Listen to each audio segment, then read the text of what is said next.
a function. Okay, so I've heard of this before. What is a function? Now, a function is a rule. A function can be an expression. A function is a law that gives the relationship between two variables.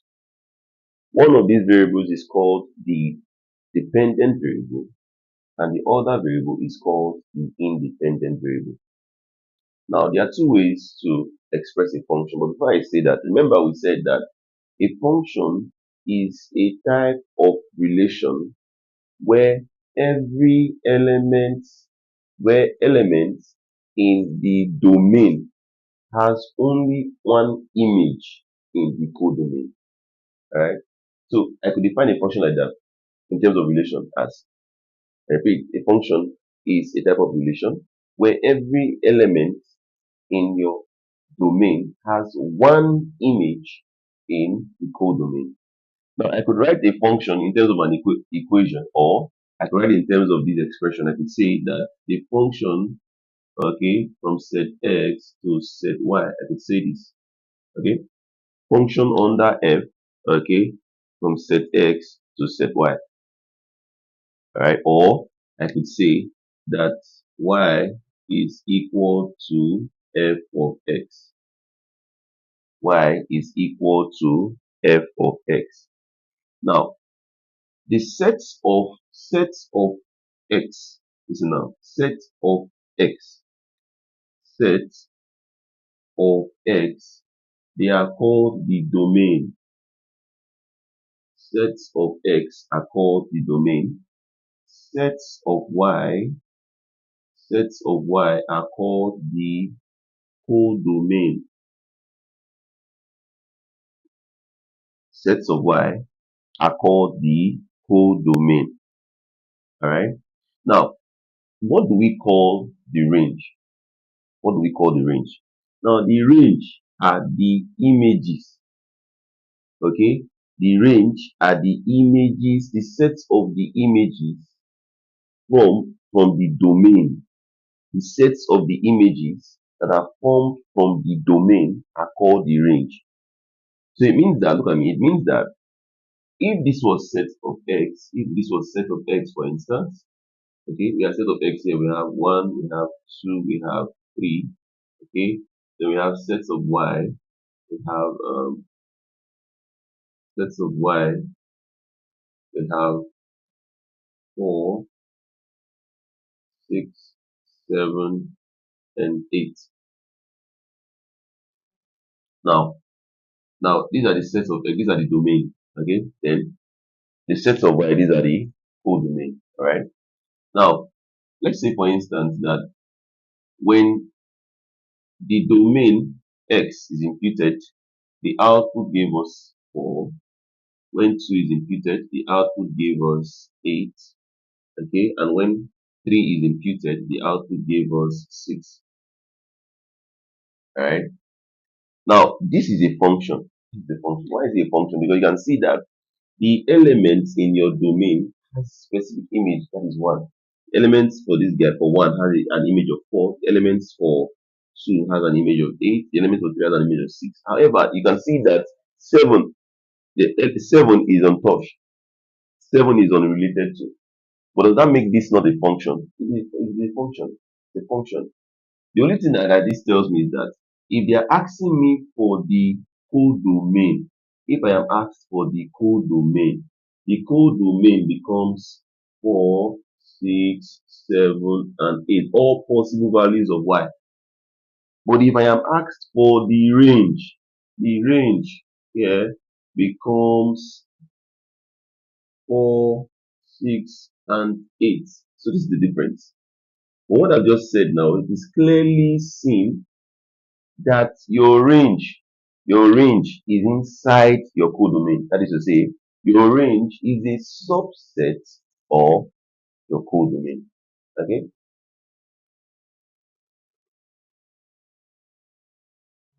Now what if I do something like this, for instance? Okay? What if I do something like this? Let's say for instance 2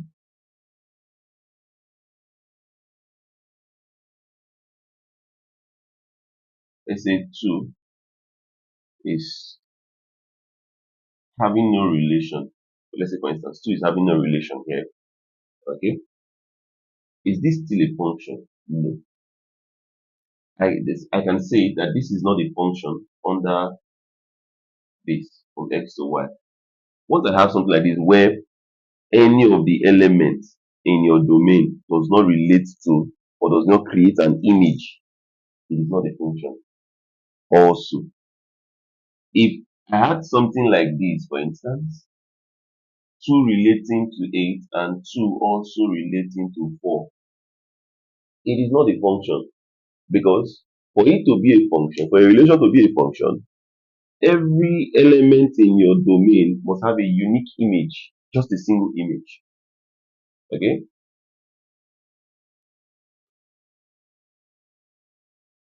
Here is the question that says that a function is defined by this. It says on the domain -2, -1, 0, 1, and 2. It says find the range. Okay? Now, do you know I can also write this guy? I can also write this guy as f of x is given by 2x minus 3. Now, if these are the domain, then the values, each values of the domain, each element of the domain, when imputed into this function, will give you an image. The list of these images that each of the elements of the domain gives you is what we now have as the range. Okay, so I can say from here, what becomes f of -2. F of -2 simply means I put x as -2, so I'll be having 2 into -2 minus 3. So this gives us -4 minus 3 gives us -7. Okay. Again, what is f of -1? Where you see x equals -1, this gives us 2 into -1 minus 3. This gives me -2 minus 3. It gives me -5. Okay. Again, what is f of 0? So what does f of 0 give to me? F of 0 gives me 2 into 0 minus 3. So this gives me 0 minus 3 minus 3. Again, what is f into 1? F into 1 here gives me 2 into 1 minus 3, which gives me 2 minus 3, and that is -1. Again, f into 2 gives me 2 into 2 minus 3, and that gives me 4 minus 3, which is 1. Now, so at this point in time, I can now list out my range. Okay, I can list out my range. What do we have as the range? Okay, the range therefore -7, -7.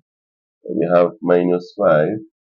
We have um, -3, -3. We have also -1 and 1. We have -1 and we have 1. Okay, so these are the range. Okay, or these, you can say these are the images that are formed. Okay, they are the images that are formed when imputing your values for domain in the set function. All right.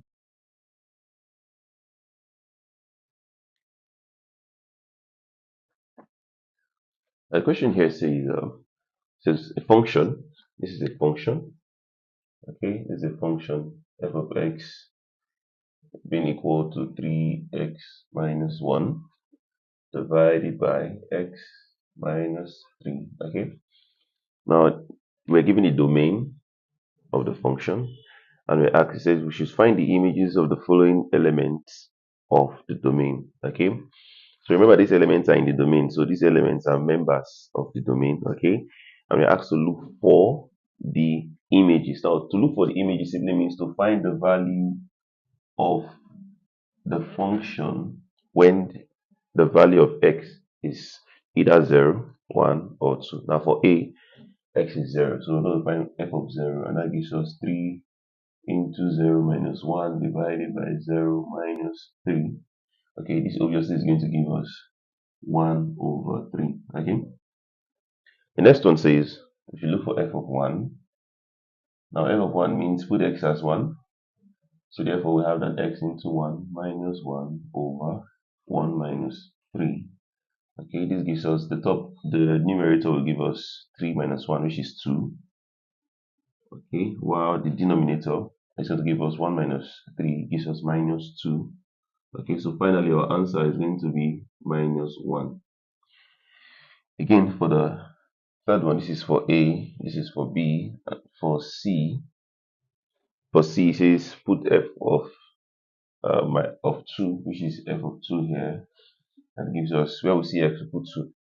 So we have 3 into 2 minus 1 over 2 minus 3. Now 3 into 2 gives us 6. 6 minus 1 gives us 7. Okay, no, 6 minus 1 gives us 5. Okay, then 2 minus 3 gives us minus 1. So the answer here becomes minus 5. Okay, that's it. Now then we go down to the second question, which is which of the elements of the domain corresponds to the following images. So the image of 7 divided by 5 and the image of 1. Which of the elements? Okay, so what I'm gonna do here is very simple. Okay, very simple.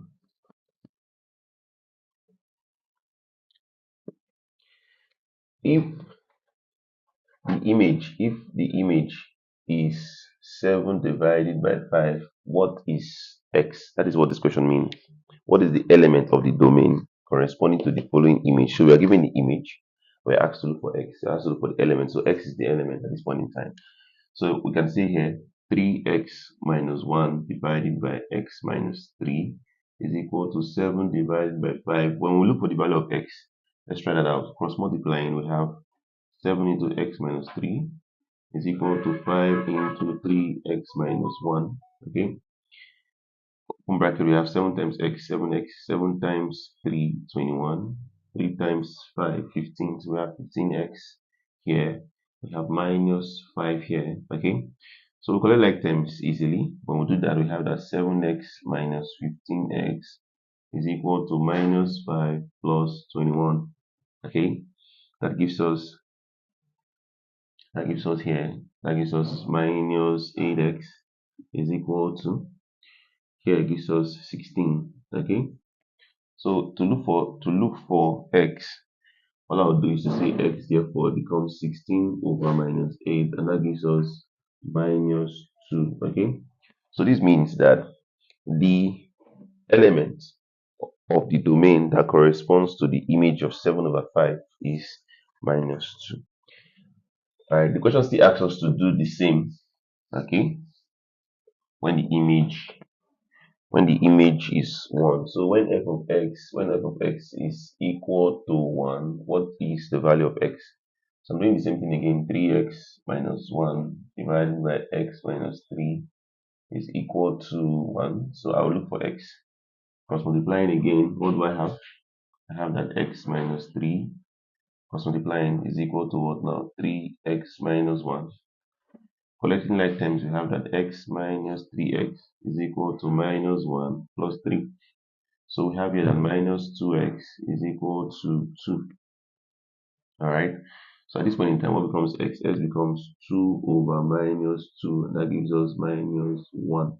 Okay, so it means that when the image is 1, the element, which is x, is minus 1. Alright, now the next question here says what value of x makes the function undefined? Okay, what value of x makes the function undefined? That means what value of x makes the function to not exist? Now what the question says, what values of x makes the function to not exist? Now, whenever a fraction has, let's say we have a fraction p over q, okay, this fraction is defined if and only if the denominator is not equal to 0. All right, yes, so it's going to be defined if the denominator is not equal to 0. So when q is not equal to 0, the fraction is defined.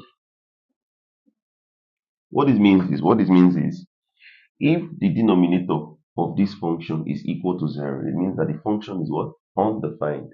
All right. So it means that for the function to be undefined, x minus 3 should be equal to 0, and which means that x is equal to 3. So placing x as 3 makes the function undefined. We can check it out from here. If I start to put the value of x as 3, 3 minus x, 3 minus 3 gives us 0. So we'll be having everything here over 0. And remember that anything divided by 0 gives us undefined. All right, gives us undefined. Okay. Last question, if we want to determine the range of the function, remember we were given the domain. Okay. When we have the domain, okay, if we place the value of x to be each of the domains, the value of f of x that it gives are the range. All right. So let's start with the values of f of x, that is the image that is produced. Remember that f of x is equal to 3x minus 1 divided by x minus 3. Now, if I want to obtain the domain, the range rather, the values of f of x I'm going to obtain while I place x as these values will give me the sets of the range. Remember, so it means that the images, the sets of all the images formed from each of the elements of the domain is the range. Okay, so which means if I look for f of minus 2, what do I have? I have 3 minus 2 minus 1. We have minus 2 minus 3 here. At the top, we have minus 6 minus 1, which is minus 7, divided by minus 5. So this is 7 over 5. Okay. Then for f of minus 1, what do I have? Having 3 into minus 1 over minus 1 minus 3. This gives me minus 1 minus 3 minus 1, this is minus 4 over minus 4. That gives me 1. Next one, again, if I put f of 0, what happens? F of 0, what happens? I think we've done that before, but let's do it again. F of 0, we have 3 into 0 minus 1 over 0 minus 3. So that gives me minus 1 over minus 3, and that is 1 over 3. For f of put x as 1, or put x as 1, what do we have? We have 3 into 1 minus 1 over 1 minus 3, and that gives me 2 over minus 2, which is finally minus 1. Now for f of 2, lastly, okay, lastly, if we put f for f of 2, for f of 2, we have 3 into 2 minus 1 over 2 minus 3, which gives us 6 minus 1, 5. We have 5 divided by minus 1. That gives us minus 5. So therefore, what are the range of the function? The range of the function, therefore, for minus 2, we have 7 over 5. Okay. For minus 1, we have 1. For 0, we have 1 over 3. For 1, we have minus 1. And for 2, we have minus 5. Okay. So these are right. What we have here is the injective or one-to-one function. What it simply means is that this type of function can be called one-to-one or injective. Okay. Now, what does this mean? For a function to be called a one-to-one function, it simply means that several elements in the x, okay, have distinct images in the y, which means if this is x and this is y, these elements of the x have just one image, one distinct image on the y. You can see in this first illustration, we have the images here minus 1, 0, and 1. You can see they have distinct image. The distinct image for minus 1 is minus 5, the distinct image for 0 is minus 4, and the distinct image for 1 is minus 3. However, for the second illustration, we can see that the image, the several elements of x we have here is arrow, x and c. The image for s is u, okay. The image for arrow is w, and the image for c is also w. Now, because of this reason, I cannot call this second illustration a one-to-one function or injective function. Why? Because you can see that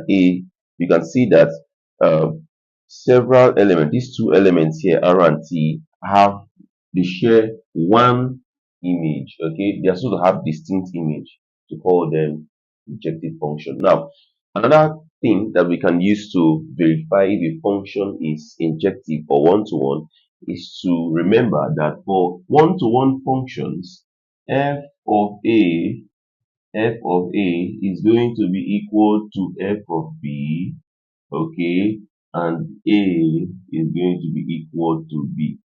Remember this, that if a function is one-to-one, f of a is going to be equal to f of b, and also a is going to be equal to b, okay?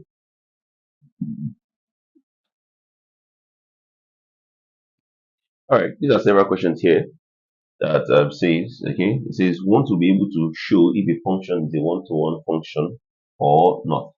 Now, the first thing it says, show that this function is one-to-one, okay? Show that this function is one-to-one. Show that f of x is equal to 1 over x plus 3 is one-to-one. Remember the rule to know if a function is one-to-one. Remember that f of a, remember we said this, that f of a should be equal to f of b, okay? So let's see if that's true. What is f of a? Put x as a. So that gives us 1 over a plus 3. Then again, what is f of b? Put x as b. So we have what now? B plus 3. At this point, let's cross multiply. We'll have this guy multiplies this guy and this guy multiplies this guy. And after that, what do we have? We have that b plus 3 is actually equal to a plus 3. Okay. Now at this point in time, you can see that 3 and 3 here are similar. So I can conclude that a is equal to b. I remember that our rule tells us that if f of a equals f of b, and a equals b, the function is what now? One-to-one or injective. Okay, now we're going to check for the next function here. You can actually take a pause. You can write this down. Okay. You can also check if you can solve the second question. Okay. Take a pause the video and see if you can solve the second question. Second question. For the second question, we want to verify. We want to see if this function, okay, if this function is one-to-one or not. All right. Now remember, let's look for what is g of a. Let's look for g of a. If g of a is equal to g of b, then it's a one-to-one function. Okay. So let's see. What is g of a? Put x as a. That gives us a squared plus 3. Okay. Then for b, put x as b. That gives us b squared plus 3. Okay. If we cross multiply, we're going to be having a squared plus 3 is equal to b squared plus 3. All right. That tells us that what we have here, this one can go out here. All right. And when it goes out, you can see that a squared is equal to b squared. We have that a is going to be equal to plus or minus square root of b squared. This means that a is equal to plus or minus b. That means that a equals plus b or a equals minus b. Now the first answer satisfies the condition for one-to-one function, but the second answer does not satisfy the condition for one-to-one function. However, okay, we can conclude that this is not a one-to-one function. All right. Yes. The next question actually still tells us to show that the function okay, function f of x being equal to x squared minus 9 divided by x squared to show that it is one to one. Okay. Now, in the same way, what we're going to do, if it is one to one, then f of a should be equal to f of b, which finally tells us that a is equal to b. So let's check if that will be true. Now, what is f of a? Put x as a. So we have a squared minus 9 over a squared. Then, what is f of b? Put x as b. So that gives us b squared minus 9 divided by b squared. So at this point, we would have to cross multiply. So what happens here? We'll have that b squared into a squared minus 9 is equal to a squared into b squared minus 9. We can open bracket here. So if I multiply these two, I'm going to be having a squared b squared minus 9b squared is equal to a squared b squared minus 9a squared. Now these two can actually go out. Okay.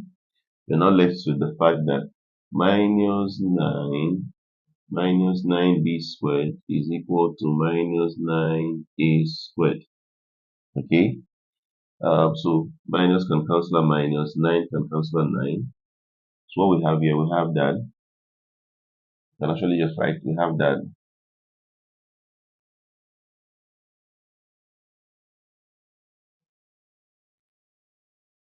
b squared is equal to a squared. B squared is equal to a squared. Alright. So now if we go back to the question here, there's a condition I was given that x is greater than 0. Okay, given that x is greater than 0. Okay. Now let's see something from here.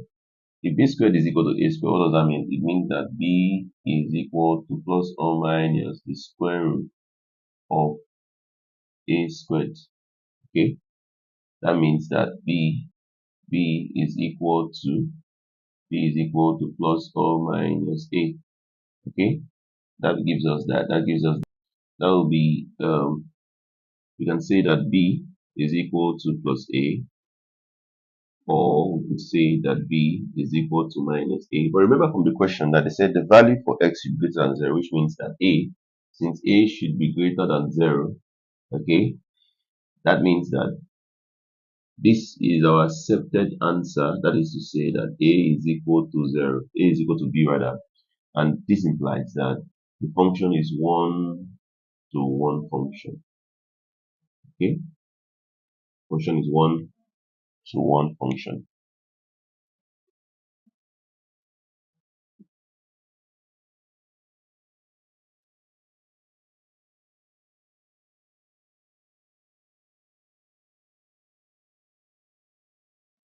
The next kind of function here is the subjective or the onto function. And what is a subjective or onto function? The function is said to be subjective or onto if the range is equal to the codomain. If the range is equal to the codomain. Okay. Now this is what it implies. From the illustration, you can see that the images of your domain here are the E, F, G. And remember the range refers to the images of the domain, okay? So I can say the range here, the sets of the range here is E, F, and G.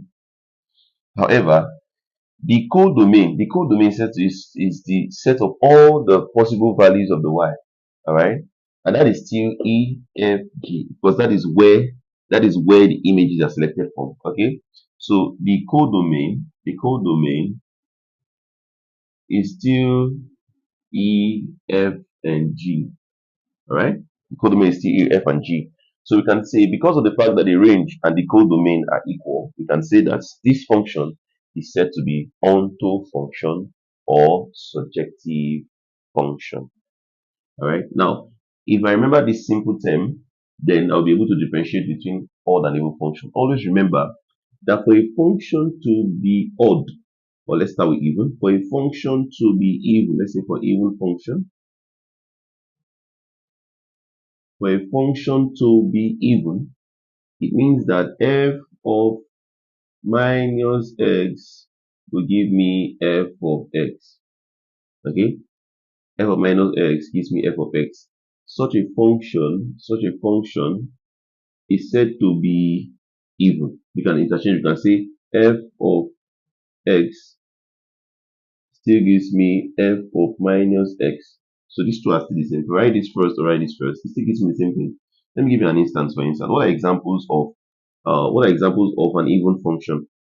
Okay, functions that has an even power of x. Let's say for instance, f of x, for instance, f of x is equal to x raised to power 4. Such a function is said to be an even function. Do you know why? Because if I decide to put x, if I put x as minus x here, that is to say, if I put x as minus x, let's look for f of minus x. What do we have here?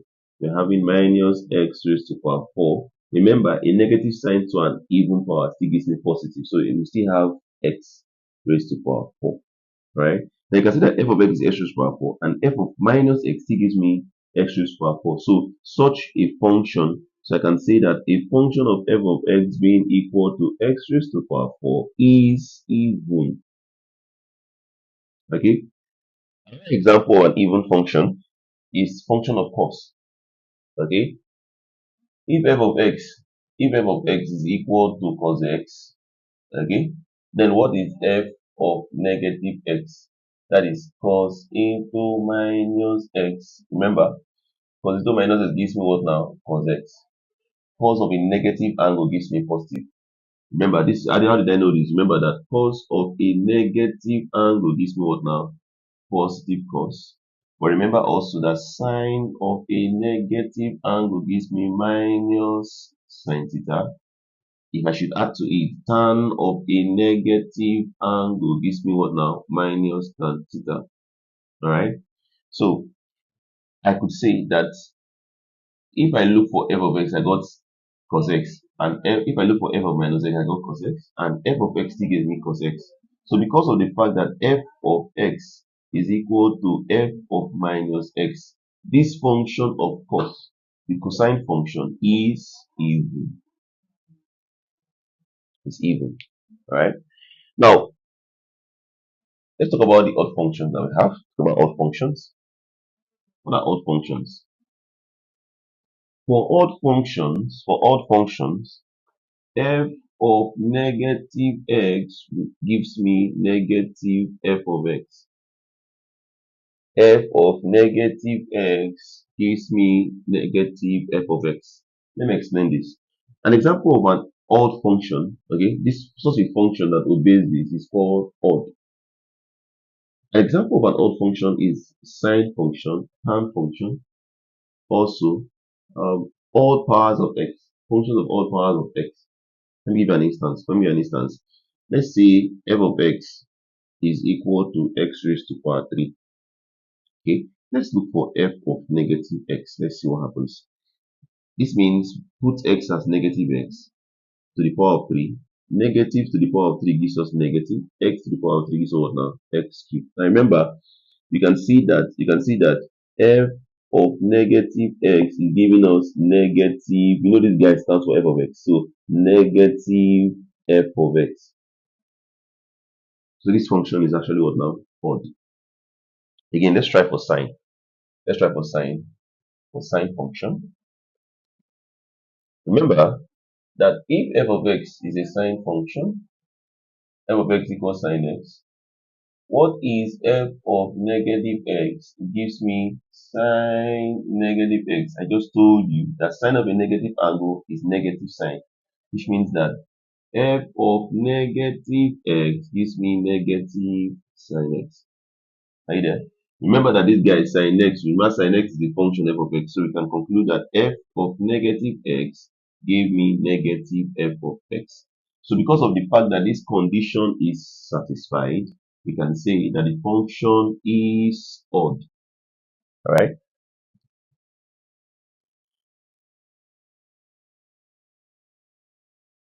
A very simple question here says, show which of the function is odd and which of the function is even.